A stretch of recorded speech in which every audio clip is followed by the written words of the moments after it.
বন্ধুরা, আজকে আবার দুটি রেসিপি নিয়ে চলে এসেছি। তো আপনারা দেখুন, এই যে কচি কচি লাউ শাক নিয়েছি। ডগগুলো, এই ডগগুলো বেশি নিইনি, 3টা থেকে 4টা নিয়েছি। এই ডগগুলো আজকে চিংড়ি মাছ দিয়ে ভাপা করে দেখাবো। আর আরেকটা করব কি, যে চিংড়ি মাছের খোসাগুলো ছাড়িয়ে রেখেছি, চিংড়ি মাছের খোসাগুলো বেটে তো খেসারির ডালে, এই যে খেসারির ডাল ভিজিয়ে রেখেছি, বেটে বড়া করে তেঁতুল দিয়ে টক করব। আর করব এই যে চিংড়ি মাছ যে আছে, লাউ শাক দিয়ে ভাপা করব। চলুন কি কি মশলা লাগছে দেখিয়ে দিচ্ছি। তো কালো সর্ষে নিয়েছি, মানে রাই সর্ষে, পোস্ত, ধনিয়া, জিরে, হলদি আর ফোড়ন এবং শুকনো লঙ্কা, তেজপাতা, এবং এখানে রেখেছি পেঁয়াজ কুচি, আদা কুচি, দুটো একসঙ্গে আছে। কিন্তু আজকে সবই কিন্তু বন্ধুরা বাটা মশলা দিয়েই হবে। তো বাটা মশলাতে আজকে রান্না হবে, দেখতে থাকুন। যে ভাপাটা আজকে রান্না হবে বন্ধুরা, ওটা দিয়েই কিন্তু এক থালা ভাত খাওয়া হয়ে যেতে পারে। এত সুন্দর যে কি স্বাদের পরিণাম হবে, আপনারা খেলে তৈরি করে বাড়িতে বুঝে। তো দেখতে থাকুন আমি কিভাবে লাউ শাকটা কেটে নিচ্ছি এবং কিভাবে আমি রান্নাগুলো বাকি করছি। আমি কিন্তু লাউ শাকটা কেটে নিচ্ছি, চিংড়ি মাছের ভাপা করব বলে লাউ শাক দিয়ে। তো আমি লাউ শাকটা কেটে নিচ্ছি ছোট ছোট করে, আপনারা কাটবেন, তো বেশি বড় বড় নয়। তো আমি একদম কচি কচি লাউ পাতা একদম নিচ্ছি, এবং কিছু নেই অবশ্যই 1 হাত করে আমি নিয়েছি। এটা পুরো একদম কচি লাউ পাতা। তো এগুলোকে একদম ছোট ছোট করে আমি কেটে নেব। আর ভালো করে একটু ঝেড়ে নেবেন, পোকা টোকা যদি থাকে তো আপনারা একটু ভালো করে ঝেড়ে পরিষ্কার করে নেবেন। দেখুন ছোট ছোট করে আমি কুচিয়ে নিচ্ছি, পাতাগুলোকে একবারে একটু ছোট ছোট করে কুচিয়ে নেবেন। তো এটা ভালো লাগবে, সুন্দর মাখো মাখো হবে, জিনিসটা খেতে ভালো লাগবে। আমি লাউ শাকগুলো কেটে নিচ্ছি।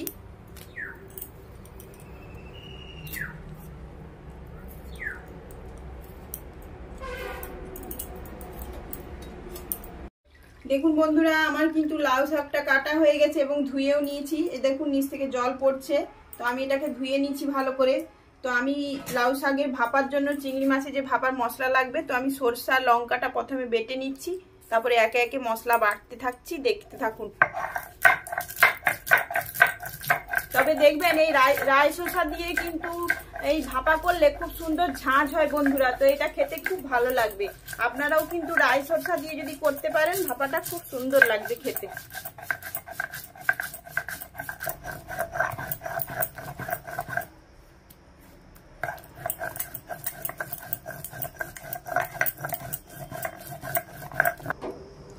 দেখুন বন্ধুরা, আমার কিন্তু সরষে আর কাঁচা লঙ্কাটা বাটা হয়ে গেছে। আমি এটাকে তুলে নিচ্ছি। দেখুন বন্ধুরা, আমি কিন্তু জিরে, পোস্ত এবং ধনিয়া নিয়ে নিয়েছি একসঙ্গে বাটার জন্য, কারণ এটা শুধুমাত্র লাগবে লাউ যে ডাটা দিয়ে বা লাউ শাক দিয়ে যে চিংড়ি দিয়ে ভাপাটা হবে, সেই মশলাটা হবে বলে তাই একসঙ্গে আমি বেটে নিচ্ছি। কিন্তু সরষে আর কাঁচা লঙ্কাটা আলাদা বাটলাম এই কারণেই, ওটা কিন্তু আমার তেঁতুলের টকেও লাগবে। যে আমি যে বড়াটা করব, খেসারির ডালের বড়া, খেসারির ডাল আর চিংড়ি মাছের খোসাগুলো বেটে যে বড়াটা করব তেঁতুল দিয়ে, ওটাতে কিন্তু ওই সরষে কাঁচা যে শুকনো লঙ্কাটা আছে ওটা বাটা লাগবে, তাই ওটা আলাদা করে আমি বেটে নিচ্ছি। দেখুন আমি বেটে নিচ্ছি এই মশলাগুলো একসঙ্গে। আজকে কিন্তু বন্ধু সব কিন্তু বাটা মশলাই হচ্ছে, একটা কিন্তু গোটা মশলা নয়, কারণ শুধু হলুদটাই একমাত্র গোটা, মানে গুঁড়ো নয়। তো আর সব কিন্তু বাটা মশলাতেই হচ্ছে। বাটা মশলার স্বাদ কিন্তু খুব সুন্দর। এই শিলনোড়াতে বেটে যদি আমরা খেতে থাকি, মশলা কিন্তু খুব সুন্দর। অনেকে আছে গুঁড়া মশলা বাটতে পারে না, সমস্যা কষ্ট হয়। তো মিক্সি আছে, অনেকে যদি পারেন মিক্সিতে বেটে নেবেন, তো বাটাতে রান্না করবেন, দেখবেন বাটা মশলার স্বাদ কিন্তু অনেক সুন্দর। বাটা মশলা কিন্তু রান্নাতে এত সুস্বাদু লাগে, তো আপনারা খেয়ে বুঝতে পারবেন যে লাউ শাকের ভাপাটা কত সুন্দর লাগে বাটা মশলা দিয়ে খেলে।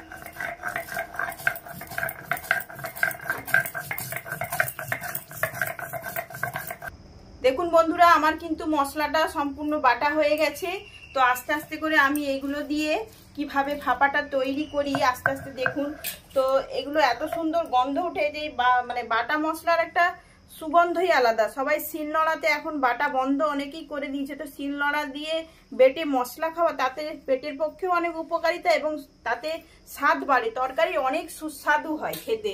তো আপনারা এরূপ করে কিন্তু বাড়িতে বাটা মশলা করে খাবেন, কেননা এই যা গরম পড়েছে, গরমে যদি আমরা গুঁড়ো মশলা খাই তাতে আমাদের পেটের জন্য অনেক ক্ষতিকর, আমাদের শরীরে অনেক ক্ষতি হয়ে যায়। তাই আমরা যদি বাটা মশলা খাই তাতে কিন্তু অতটা ক্ষতি হয় না বা ক্ষতি হবেও না, কারণ এই বাটা মশলার গুণাগুণ কিন্তু অনেক, তাতে আমাদের শরীরকে অনেক সুস্থ রাখে, ভালো রাখে। চলুন আমি কিভাবে ভাপাটা তৈরি বসিয়ে দিই সেটা দেখাচ্ছি।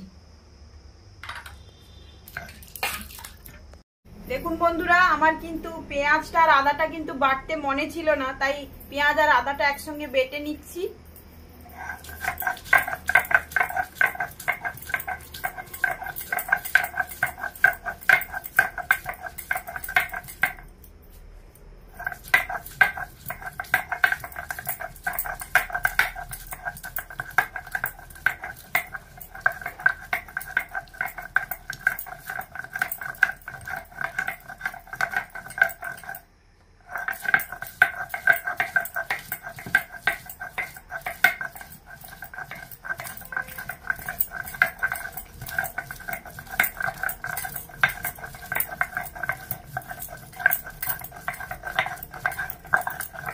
দেখুন বন্ধুরা, আমি কিন্তু উনানটা জ্বালিয়ে নিয়েছি এবং কড়াই জল গরম বসিয়ে দিয়েছি। তো আমি এখানে মশলাটা মাখিয়ে নিচ্ছি, লাউ শাক দিয়ে চিংড়ি মাছ দিয়ে যে মশলাটা নাকবে আমি বাটি টিফিন কৌটায় করে আমি মাখিয়ে নিচ্ছি ভাপার জন্য। তো আপনারা দেখতে থাকুন। তো আমি চিংড়ি মাছটা এখানে আমি নিয়ে নিচ্ছি, নুন হলুদ মাখিয়ে রেখেছিলাম, তো আমি এটা নিয়ে নিচ্ছি। তো একে একে আমি সব দিয়ে দিচ্ছি। আমি তেজপাতা দুটো দিয়ে দিচ্ছি।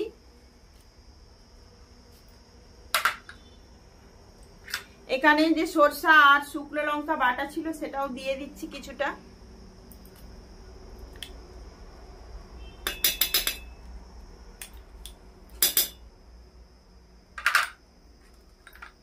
এখানে বন্ধুরা জিরে ধনিয়া বাটা ছিল যেটা, আর পোস্ত বাটা ছিল সেটাকেও দিয়ে দিচ্ছি। তিনটে মশলার মিশ্রণ পেস্ট করা, সেটাও দিয়ে দিচ্ছি। সম্পূর্ণ দিয়ে দেবো এটা, কারণ এটা তো আর টকে লাগবে না, এটা তেঁতুলের টকের কোনো প্রয়োজন নেই, তাই এটা আমি দিয়ে দিচ্ছি সম্পূর্ণ। আর এটাও বন্ধুরা পেঁয়াজ আমি কুচিয়ে আদা পেঁয়াজ কুচনো বাটা একসঙ্গে, এটাও সম্পূর্ণ দিয়ে দিচ্ছি।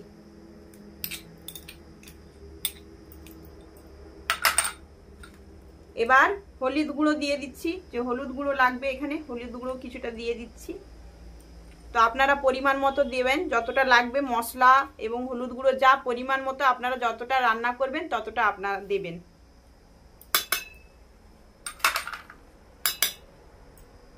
তো আমি এখানে কিছুটা সরষের তেল নিয়ে নিচ্ছি, অনেকখানি আমি একটু সরষের তেল একটু বেশি করে দেব, তো আমি সরষের তেল দিয়ে দিচ্ছি। দেখুন বন্ধুরা, আমি অনেকখানি কিন্তু সরষের তেল দিয়ে দিয়েছি। তো দেখুন আমি অনেকটা দিয়ে দিচ্ছি সরষের তেল।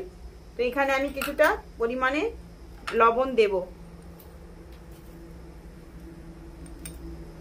আর একটু দেব।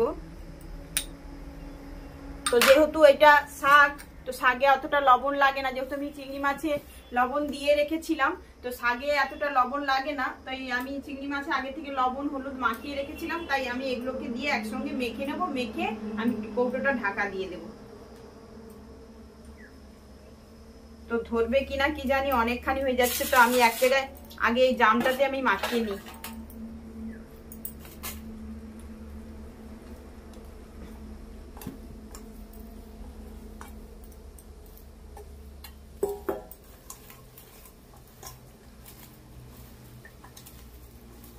দেখুন বন্ধুরা, আমার কিন্তু মশলা মাখানো লাউ শাক এবং চিংড়ি মাছ দিয়ে মশলাটা মেখে ভালো করে ম্যারিনেট করে আমি এটা টিফিন কৌটায় ভরে দিয়েছি ভালো করে। তো উপর থেকে আমি একটু কাঁচা সরষের তেল আবার দিয়ে দিচ্ছি, কারণ এটা সুন্দর খেতে ঝাঁঝটা আসবে। তো আপনারা এরকম করে দিয়ে দেবেন। তো আমি এটা টিফিন কৌটাটা বন্ধ করে দিচ্ছি, দিয়ে আমি এরকম করে আমি জলের উপরে দিয়ে দিচ্ছি। গরম জলটা যেহেতু আমার ফুটছে, আমার কিন্তু গরম জলটা ফুটতিছে, তো আমি এটা কড়ার উপরে দিয়ে দিচ্ছি আস্তে আস্তে করে, যেহেতু প্রচুর গরম হয়ে গেছে জলটা। তো আমি একটা ঢাকনা দিয়ে চাপা দিয়ে দিচ্ছি, যাতে ভাপটা না বের হয়। তো এটা হতে থাক। তো চলুন আমি কিন্তু এবার চিংড়ি মাছের খোসাগুলো যেগুলো আছে আমি ওগুলোকে বেটে নিচ্ছি। দেখুন বন্ধুরা, আমি কিন্তু এই চিংড়ি মাছের খোসাগুলোকে বেটে নিচ্ছি।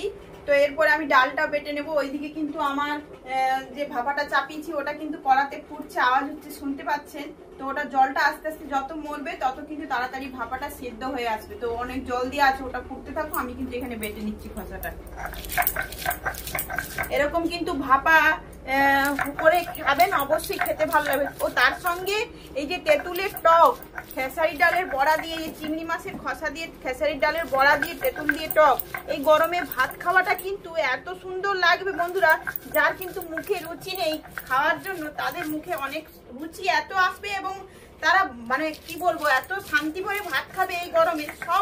সবার যার বিশেষ করে এই গরমে যাদের পিত্ত করা হয়ে গেছে, খেতে পারছে না, যাদের মুখে রুচি নেই খাওয়ার জন্য, তারা কিন্তু অবশ্যই এই তেঁতুলের টকটি দিয়ে এরূপ করে বড়া করে রান্না করে খাবেন। দেখবেন অনেকটা মুখে রুচি আসবে এবং খাওয়ার খিদের ইচ্ছেও বেড়ে যাবে, খিদেও বেড়ে যাবে।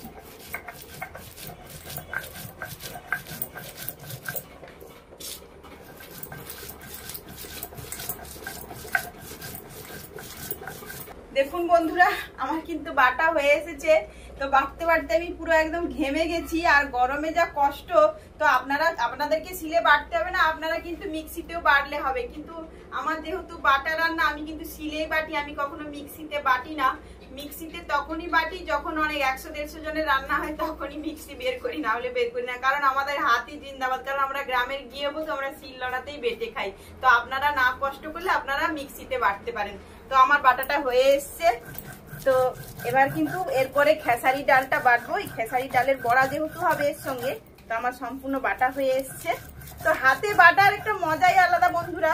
হাতে বাটলে কি হয় আমাদের শরীরে, বিশেষ করে আপনাদেরকে একটা সত্যি কথা বলতে, যে হাতে যে আমরা যে মশলা বাটি বা কোনো কিছু বাটি বা সমস্ত কিছু আমরা গৃহিণীরা যে বাড়ির কাজ করি, সবকিছু আমাদের শরীরে যে মেদ অবশ্যই লেগে যায় যে মশলা বাড়লে, তাতে কিন্তু থাকবে না বন্ধুরা। আপনারা এটা করবেন যে এখনকার দিনে মেয়েরা কিন্তু শিলনোড়ায় বাটনা বাটতে চায় না বা কাপড় কাচতে চায় না। এগুলো না করার জন্যই কিন্তু আমাদের শরীরে মেদ জমে যাচ্ছে, আমাদের শরীর ভারী হয়ে যাচ্ছে, আমরা বুঝতে পারছি না। আমরা ডাক্তারের কাছে ছুটছি, কিন্তু এগুলো না করেই আমাদের শরীরে কিন্তু যত রোগ ব্যাধি ঢুকছে। তো আপনারা শিলনোড়ায় মশলা অবশ্যই বাটবেন, কারণ শিলনোড়ায় মশলা বাটলে কি হয় আমাদের শরীরের সতেজতা এবং আমাদের শরীরে অনেকটা পরিশ্রম হয়, এবং কাপড় কাচলেও তেমনই হয়। তো আমি শিলনোড়ায় সম্পূর্ণ বেটে নিয়েছি।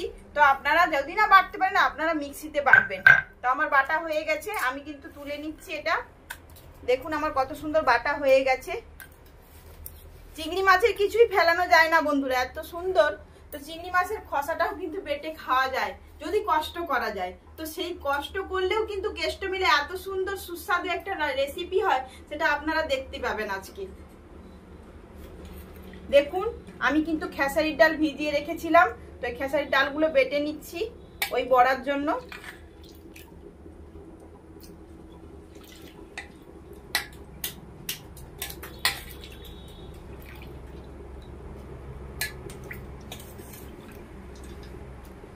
দেখুন বন্ধুরা, আমি কিন্তু এবার বেটে নিচ্ছি খেসারি ডালটা। তো খেসারি ডালটা বেটে আমি কিন্তু বড়াটা তৈরি করব। তো এগুলো বাটতে কিন্তু বেশিক্ষণ লাগে না বন্ধুরা, একটু ভিজানো থাকলে, তারা একটু ঘন্টা দেড়েক যদি ভিজানো থাকে, বাটতে কিন্তু বেশিক্ষণ লাগবে না, তাড়াতাড়ি বাটা হয়ে যাবে। খেসারি ডালের বড়া খেতে কিন্তু খুব সুন্দর, আপনারা বাড়িতে করে খাবেন এবং করে খেয়ে আমাকে কমেন্ট করে জানাবেন তো আমার এই রেসিপি কেমন লাগবে। তো আপনারা কমেন্ট করে অবশ্যই জানাবেন আমাকে। তো আমি তো নতুন যেহেতু, হয়তো আপনারা কমেন্ট করতে চান না, তো কমেন্ট করবেন, তাতে আপনাদের কমেন্টের উত্তর আমি নিশ্চয়ই দেবো ভিডিওতে, এবং নাম মেনশন করেও দেবো। যারা কমেন্ট করবে আমাকে, তাদের নাম আমি মেনশন করে অবশ্যই আমি উত্তর দেব।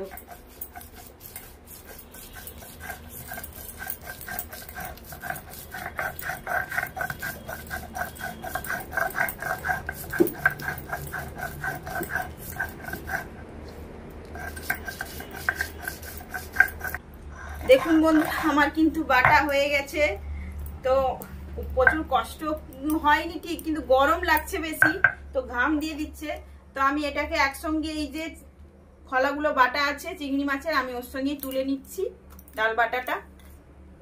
খেসারি ডালের বড়া খেতে কিন্তু পান্তা ভাতে খুব সুন্দর লাগে বন্ধুরা। আমরা যেহেতু বাঙালি, পান্তা ভাতে খেসারি ডালে যদি এরকম চিংড়ি মাছের খোসা দিয়ে যদি বড়া দিয়ে কেউ পান্তা ভাত খায় না, সে কিন্তু মানে এতটাই খুশি হয়ে যাবে। তো আমরা যদি এরকম পান্তা ভাতে, গরমের সময় কেউ পান্তা ভাতের বড়া দিয়ে এরকম খায়, পান্তা ভাতের সঙ্গে এরকম চিংড়ি মাছের বড়া যদি পায়, সে আর কিছু চাইবে না। তো আপনারা করে খেয়ে দেখবেন। দেখুন বন্ধুরা, আমি কিন্তু সমস্ত কিছু বেটে নিয়েছি এবং এতে দিয়ে দিচ্ছি পেঁয়াজ কুচি, হলদি গুঁড়ো এবং স্বাদ মতো নুন দিয়ে দিচ্ছি। আপনারাও দিয়ে দেবেন যতটা দরকার স্বাদ মতো। আমি কিন্তু কড়ায় তেল গরম চাপিয়ে দিচ্ছি। তো আমি এটাকে মাখিয়ে নিচ্ছি। মাখিয়ে এবার কিছু বড়া ভেজে নেব।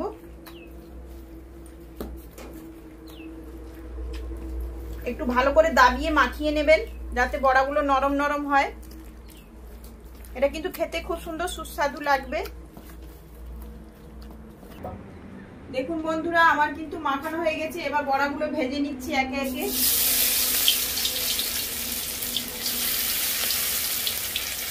আপনারাও এরকম করে আস্তে আস্তে করে, যে ছোট খাবে ছোট বড়া করবেন এবং বড় থেকে বড় করবেন। তো বেশি হিট হয়ে গেছে, আমি একটু জ্বালনটা কমিয়ে দিচ্ছি।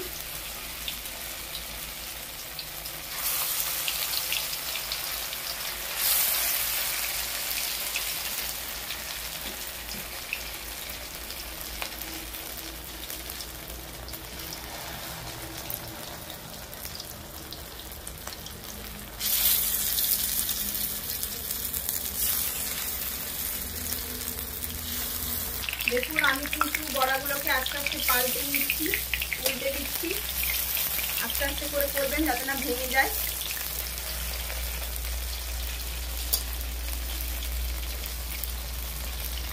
দেখুন কত সুন্দর লাল লাল হয়ে গেছে বড়াগুলো, খুব সুন্দর কিন্তু আকর্ষণীয়। এত সুন্দর লাগছে মনে হচ্ছে এখনই খেয়ে নিই।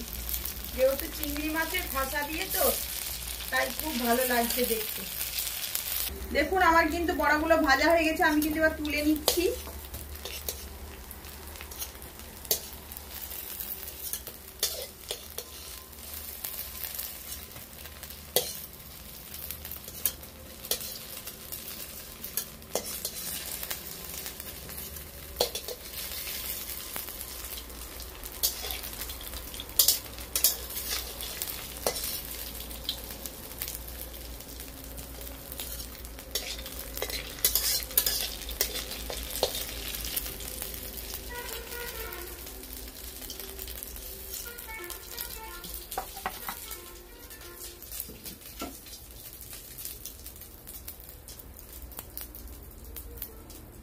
দেখুন আরো কিছু ছেড়ে দিচ্ছি আমি, আর কটা দিয়ে দিচ্ছি, ভেজে নেব। তো আর কটা রাখবো আমি ফুলুরি বানানোর জন্য।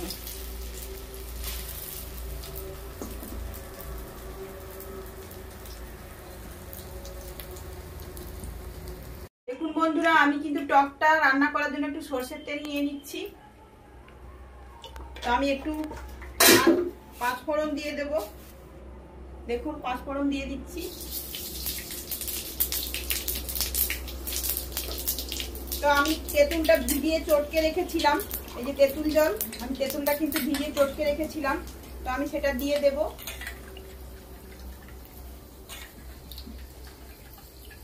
আপনারা আস্তে আস্তে করে দিয়ে দেবেন তেঁতুল জলটা।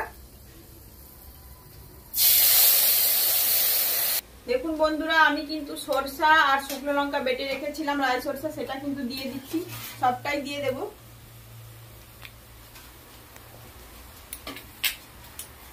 এবার হলুদ গুঁড়ো দিয়ে দেবো।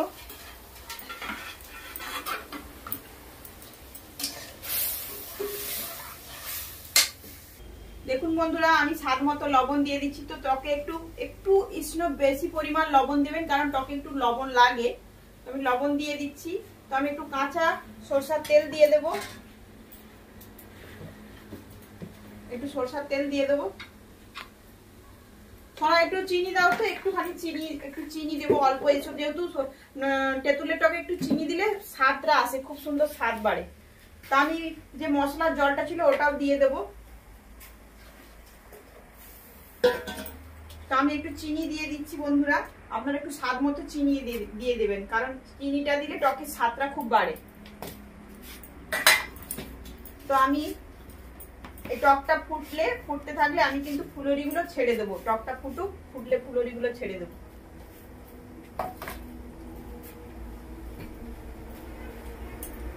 দেখুন বন্ধুরা, টকটা কিন্তু ফুটছে টকপক করে। তো আমি ফুলরিগুলো একটু কাঁচা রেখেছিলাম, যেটা মাখানো ব্যাটারটা যেটা রেখেছিলাম, তো ওটা আমি আস্তে আস্তে করে ছোট ছোট করে ফুলরি হিসেবে দিয়ে দেব।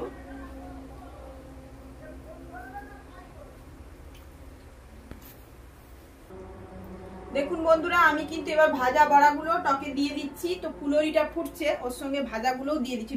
দুটো কিন্তু টেস্ট, আপনারা খেয়ে আমাকে কমেন্ট করে জানাবেন দুটোর কিরকম স্বাদ লাগে। দুরকম কিন্তু স্বাদ, কিন্তু দুটাই খেতে সুন্দর। তো চলুন বন্ধুরা, এই টকটা হতে হতে আপনাদের সঙ্গে একদম খাওয়াতে দেখা হচ্ছে। তো এই কটা রেখে দিচ্ছি, এগুলো ভাতের সঙ্গে খাবো ভাজা দিয়ে। তো ভাজাটা কেমন লাগে আমি খেয়ে দেখবো। ছেলেরা তো খেয়ে নিয়েছে, আমি এখনো খাইনি। তো কি লাগে আমি খেয়ে বলছি আপনাদেরকে। আমার মা এত কষ্ট করে রান্না করেছিল, তা ভাবছিলাম রান্নাটা কিরকম হয়েছে।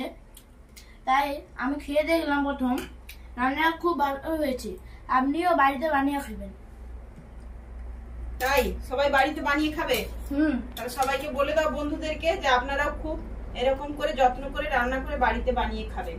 আপনারাও খুব এরকম যত্ন করে বাড়িতে বানিয়ে খাবেন, খুব অসাধারণ খাবেন। দেখুন বন্ধুরা, খেতে বসে পড়েছি, কিন্তু খুব খিদা পেয়ে গেছে। অনেক কষ্ট করে রান্না করেছি। আপনারাও এরকম বাড়িতে বানিয়ে খাবেন, অবশ্যই কমেন্ট করে জানাবেন। এবং কি খেতে আপনাদের পছন্দ, আপনাদের কোনো যদি পছন্দের রেসিপি রান্না করানো আমাকে যদি বলার থাকে, বা আমার কাছ থেকে যদি জানার থাকে, তো আমাকে অবশ্যই কমেন্ট করবেন। আমি সেই অনুসারে আমি রেসিপি বানাবো। তো চলুন, আমি কিরকম করেছি আমি একটু খেয়ে। খুব সুন্দর কিন্তু হয়েছে বন্ধুরা।